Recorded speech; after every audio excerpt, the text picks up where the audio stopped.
بسم اللہ الرحمن الرحیم۔ آج کا موضوع ہے تانبے کے چشمے۔ حضرت سلیمان علیہ السلام چونکہ عظیم الشان عمارتوں اور پرشوکت قلعوں کی تعمیر کے بہت شوقین تھے، اس لیے ضرورت تھی کہ گارے اور چونے کی بجائے پگھلی ہوئی دھات گارے کی جگہ استعمال کی جائے، لیکن اس قدر کثیر مقدار میں یہ کیسے ممکن آئے؟ یہ سوال تھا جس کا حل حضرت سلیمان علیہ السلام چاہتے تھے۔ چنانچہ اللہ تعالیٰ نے حضرت سلیمان علیہ السلام کی اس مشکل کو اس طرح حل کر دیا کہ ان کو پگھلے ہوئے تانبے کے چشمے عطا فرمائے۔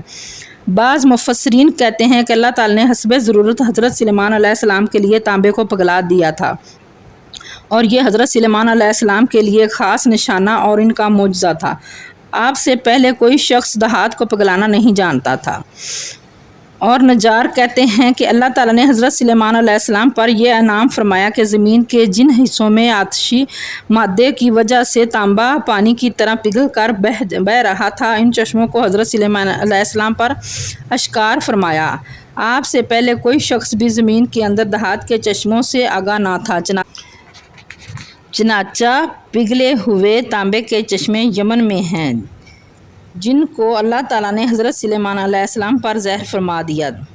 قرآن مجید نے اس قسم کی کوئی تفصیل نہیں بیان فرمائی کہ تانبے کے چشمے کس شکل میں حضرت سلیمان علیہ السلام کو ملے، مگر قرآن کی جس آیت میں معجزے کا ذکر ہے وہ آیت یہ ہے۔